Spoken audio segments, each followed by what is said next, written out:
Kristen dan orang beragama Kristen. Orang Kristen sama dengan tema kita, orang yang percaya kepada Tuhan Yesus.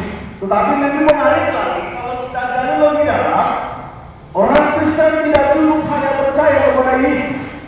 Orang Kristen harus menerima Dia sebagai Tuhan dan Juru Selamat. Mengapa? Alkitab berkata, simbolis be proseado adom debata. Simbolis be proseado adom Yesus.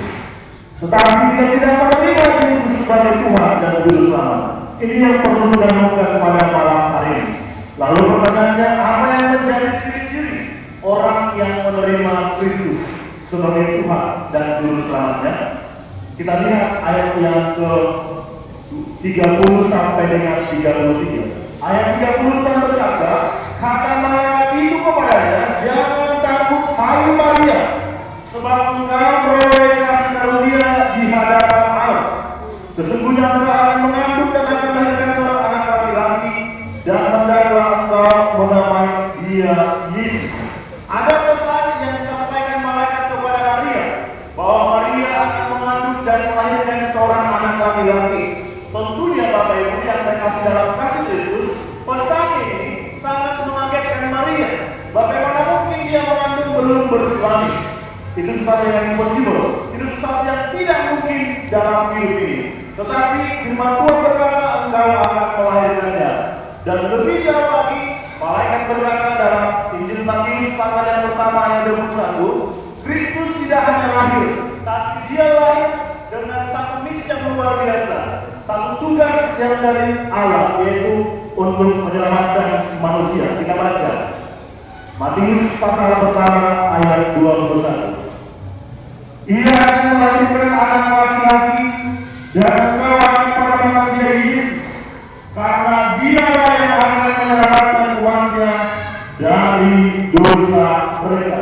Yesus lahir dengan satu tugas utama, membebaskan setiap umat manusia dari dosa. Mengapa? Karena tidak ada satu pribadi atau tidak ada sesuatu apapun yang mendapatkan kita bebas dari dosa. Kalau malam ini kita merayakan Natal, ini tidak menjadi suatu perkara, suatu kegiatan yang membuat kita bebas dari dosa. Tidak mungkin. Tetapi hanya darah Yesus Kristus yang bisa membebaskan kita dari dosa. Blaise Pascal bilang begini dalam satu bukunya, tidak ada satu pribadi atau benda atau kegiatan apapun yang bisa mengisi kekosongan dalam diri manusia.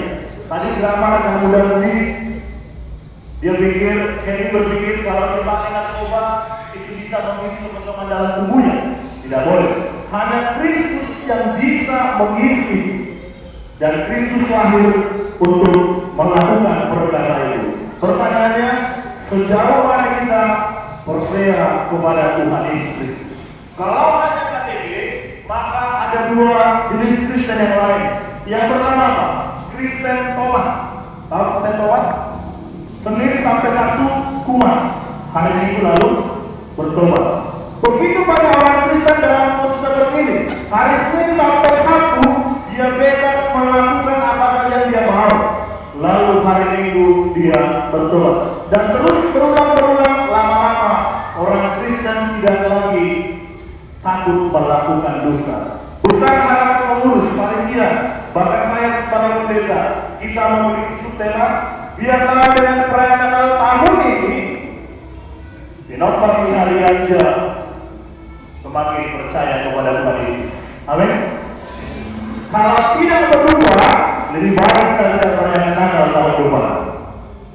Harus memiliki paradigma yang berubah.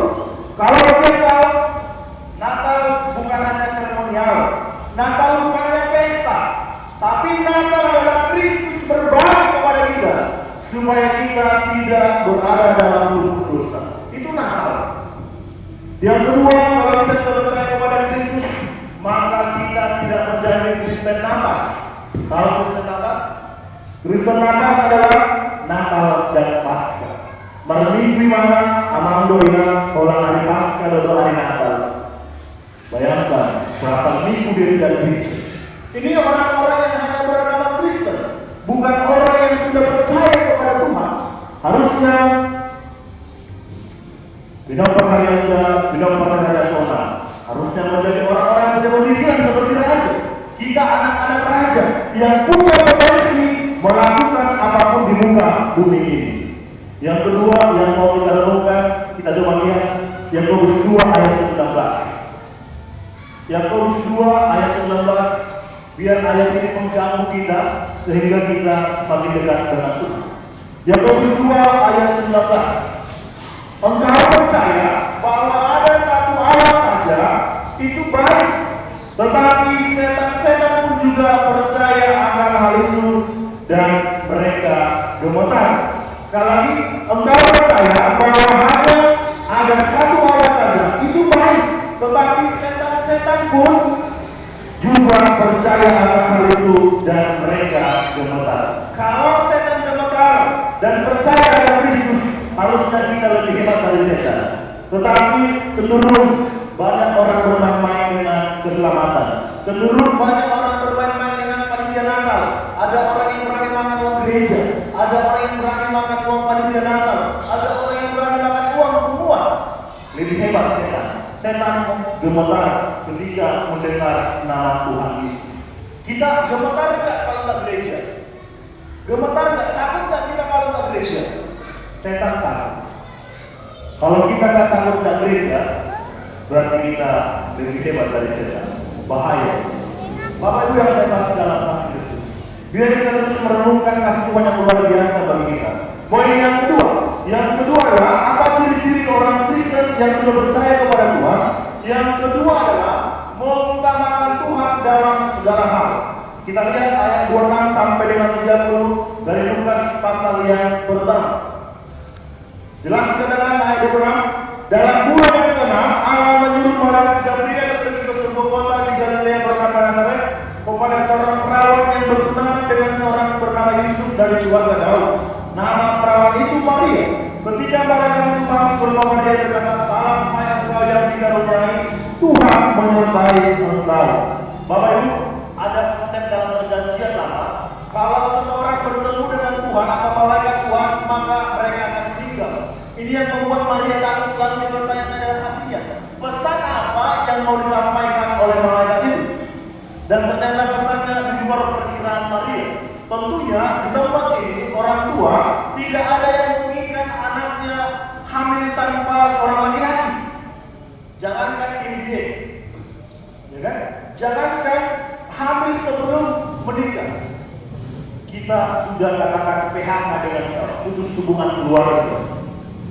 Maria tidak ada laki-laki yang menduri dia, tetapi dia harus hamil. Dia mengutamakan Tuhan. Secara manusia, secara kedagingan dia menolak. Jangan saya. Mengapa? Karena ada dalam kalangan orang Ibrani, orang Israel pada masa itu, orang yang hamil di luar nikah kemungkinan besar akan dilempari dengan batu. Kalau tidak, dia akan dikucilkan. Mungkin juga tidak diakui lagi sebagai anak oleh orang tuanya. Tetapi karena dia mengerti firman Tuhan, dia mengutamakan Tuhan dalam hidupnya. Terbukti dengan pernyataan ayat 38. Mari kita baca bersama-sama ayat 38. Kata Maria, sesungguhnya aku ini adalah hamba Tuhan. Jadilah padaku menurut perkataan itu. Pemahaman Maria, pengalamannya bersama dengan Tuhan, merenungkan firman Tuhan, dan orang tua yang ternyata mengajar dia. Maria berkata, aku milik Tuhan. Tadi pujian saudara kita, anak kita Iwan mengatakan, I believe to you, I belong to you. Aku percaya kepada Kristus. Aku milik Tuhan. Kita bukan milik kita sendiri. Kita milik Tuhan. Suka-suka Tuhan mau buat apa kepada kita. Kalau kita percaya kepada Kristus, maka kita